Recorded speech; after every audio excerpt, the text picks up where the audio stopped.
इस बार की अगर बात करें, अगर वैश्य समाज की बात करें, तो भाजपा गठबंधन के कुल 18 उम्मीदवार जीते हैं। इनमें से किन पुराने मंत्रियों को जगह मिल सकती है और कौन नए मंत्री बनाए जा सकते हैं, ये भी जल्दी से आपको बता देता हूं। जी हां, वैश्य समाज की अगर बात करें, देखिए कुल 18 विधायक भारतीय जनता पार्टी के समाज से चुनकर आए हैं। और दोबारा मंत्री बनने वालों की अगर बात करें, नंद गोपाल गुप्ता नंदी दोबारा मंत्री बन सकते हैं। इसके अलावा कपिल देव अग्रवाल दोबारा मंत्री बन सकते हैं। इसके अलावा अतुल गर्ग का नाम शामिल है, वो भी दोबारा मंत्री बन सकते हैं। ये और नए संभावित चेहरों की अगर बात करें, नितिन अग्रवाल हरदोई से आते हैं, नरेश अग्रवाल के पुत्र हैं, ये भी मंत्री बन सकते हैं नए चेहरों की अगर बात करें। और अब बात गुर्जर समाज की भी कर लेते हैं। भाजपा के 5 विधायक जीते हैं गुर्जर समाज से। और नए संभावित चेहरों की अगर बात करें, सोमेंद्र तोमर, तेजपाल सिंह नागर, मुकेश चौधरी, ये तमाम वो नाम है जिनका जिक्र हो रहा है।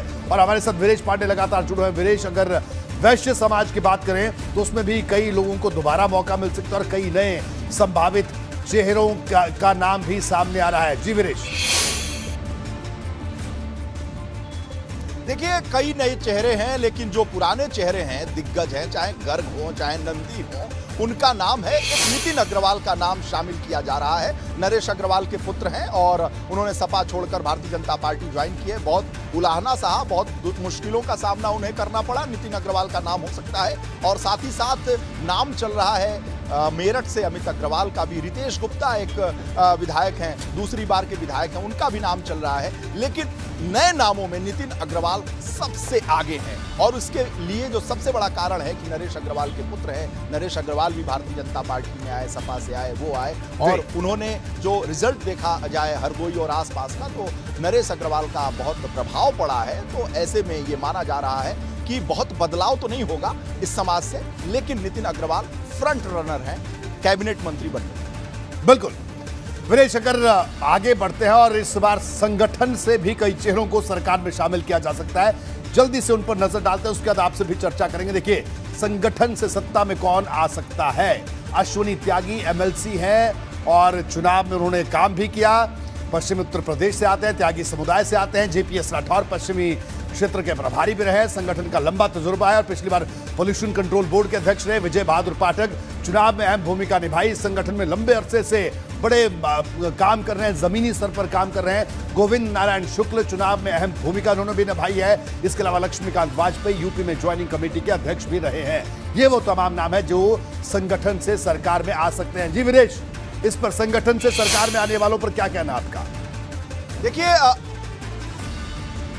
देखिए, जेपीएस राठौर चुनाव प्रबंधन समिति के अध्यक्ष के तौर पर और पश्चिमी उत्तर प्रदेश के प्रभारी के तौर पर बहुत बेहतर भूमिका उन्होंने निभाया। और सुनील बंसल और कुछ पार्टी के बड़े नेताओं के वो बेहद करीबी माने जाते हैं। 17 की बात कर लें, 19 की बात कर लें और 22 की बात कर लें, उत्तर प्रदेश में सांगठनिक दृष्टि से उनकी महत्वपूर्ण भूमिका रही है। जेपीएस राठौर का नाम हो सकता है। विजय बहादुर पाठक और गोविंद शुक्ला के बीच में आपस में रस्साकसी है, कोई एक इसमें से बनाया जा सकता है। अश्विनी त्यागी उपेंद्र तिवारी के हारने के बाद से उनके समकालीन, उन्हीं के कद के और उन्हीं के समय के और एक ही उम्र के जो भूमिहार नेता हैं, उसमें उपेंद्र तिवारी की हार के बाद अश्विनी त्यागी की लॉटरी खुल सकती है। अश्विनी त्यागी को पश्चिमी उत्तर प्रदेश से बनाया जा सकता है, संगठन में लिया जा सकता है। वो भी संगठन के बड़े नेताओं के बेहद करीबी है। स्वतंत्र देव सिंह और सुनील बंसल उन पर बहुत ही प्यार लुटाते हैं, तो अश्विनी त्यागी का नाम हो सकता है। और बात आपने लक्ष्मीकांत वाजपेयी का किया, तो लक्ष्मीकांत वाजपेयी एक ऐसे शख्स हैं, चाहे ब्राह्मण हो, वैश्य हो, क्षत्रिय हो, शूद्र हो, पिछड़ा हो, कोई भी ऐसा कार्यकर्ता नेता नहीं होगा जिसकी सिंपैथी डॉक्टर लक्ष्मीकांत वाजपेयी के प्रति नहीं होगी। ये पूरा उत्तर प्रदेश जानता है। रोहित जी, आप जब लखनऊ में आते हैं या निकलते हैं तो लोग सवाल खड़ा करते हैं, पूछते हैं कि लक्ष्मीकांत वाजपेयी की क्या गलती थी। लक्ष्मीकांत वाजपेयी के नेतृत्व में 2014 में भारतीय जनता पार्टी ने इतनी बड़ी विजय उत्तर प्रदेश में पाई थी। लक्ष्मीकांत वाजपेयी ईमानदार हैं, कर्मठ हैं, साथ ही साथ साफ सुथरी छवि के हैं और ऐसे में वो मंत्री रह चुके हैं, उनके पास अनुभव भी है।